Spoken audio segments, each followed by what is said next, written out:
What's up, everybody? My name's Scyushi, and this is going to be a brief video talking about the newest Genshin characters that were leaked. Not really. They were officially posted on the Genshin Twitter, which means we can actually talk about them. So it's going to be a very brief video, most of all just sharing my opinions about what I think these characters are going to end up being like, and then just talking a little bit about their history. So first and foremost, this is going to be Shenhe.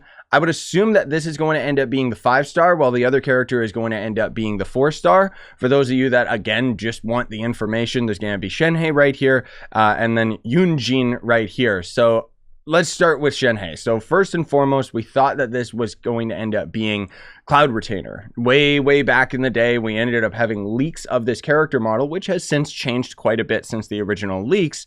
But the game file said something to do with Cloud Retainer, but that's actually not the case. Now this character is an exorcist that is tutoring under Cloud Retainer or something like that. Which means that her being an exorcist means she might end up having a little bit more of a bigger part to play with Chongyun, you know, because he's going to end up being an exorcist as well from Liyue. So maybe they're both under the same schools. Who knows? A couple of design I don't want to say design issues, but things that I've just kind of noticed and some of my friends have kind of noticed is a lot of reused assets on this character. So you'll notice that her hair looks very similar to Raiden Shogun's, obviously like repurposed, but it does look like it's just taking the same that is already in the game. The mask right here looks like Kujo Sarah. Obviously her overall design looks a lot like Eula, but maybe a little bit skinnier. I mean, obviously it's the character drawn model rather than the in-game model. The in-game model is just going to be on tall female character, right? But even the flowing clothes right here, you can see is similar to Ganyu's style, and that kind of makes sense because Ganyu was kind of raised by like Cloud Retainer and so on and so forth, you know, and then she's one of those weirdo creatures. Obviously this character is more human, but she's going to end up being a Cryo Polearm user, which is why everyone keeps memeing lately about Polearm Impact instead of Genshin Impact, because how many Polearm characters are we getting? Good lord.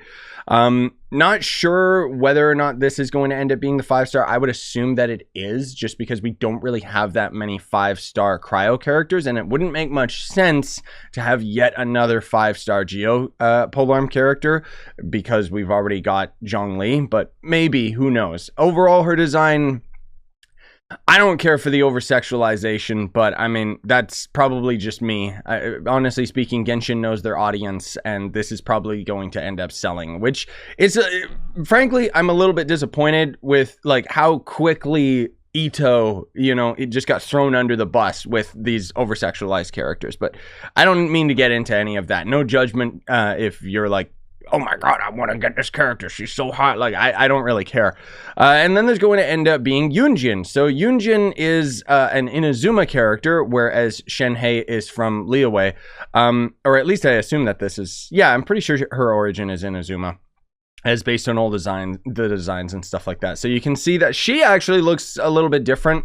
The fact that she's got a full head of flowing hair could end up being pretty cool if they end up doing something a little bit different in game, because we haven't really had any female characters that has had long hair. I mean, this game is obsessed with ponytails. As you can see, she still has ponytails, which I think is just, I don't want to say a cop-out because that sounds too mean. I think it's more of a smart design choice to have ponytails rather than a flowing hair, because what are they going to do with that, right? Like, how is it going to end up working in game? But anyways, so she's a Polearm character, she's a Geo character. Is she going to end up being a 5-star? I would assume she's the 4-star in the banner of the two, because what we're going to be seeing tomorrow in version 2.3 is we're going to end up having a dual rerun banner, and then we're going to end up getting the new banner of Ito alongside Goru. So I would assume that they're going to end up going the same route with this, where we're going to end up seeing a rerun banner in 2.4 first. And as far as I've heard, this is all just rumor and speculation, it might be Keqing as one of the rerun characters, because apparently people are saying that they've found an alternate costume for her in the game files. So I mean, time will tell. We'll have to wait and see. Obviously the actual beta for 2.4 hasn't started yet, which not like I can share all of that information with you guys, because obviously the leaks are something that MiHoYo is highly against. But I mean, either way, I most of all just wanted to have this as a quick video letting you know these characters exist. and they're coming in the following weeks.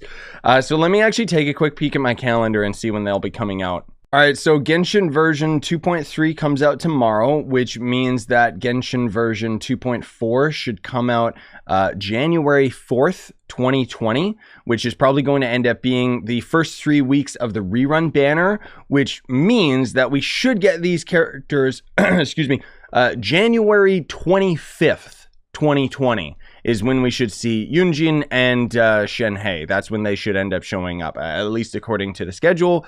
As far as I know, this update is going to actually end up having somewhere we can end up exploring as well, like a new area to explore, which will be pretty cool. As far as I know, what's going to be happening is the story is going to slowly start going back to Liyue, so that we can start getting stuff going on with the twins again.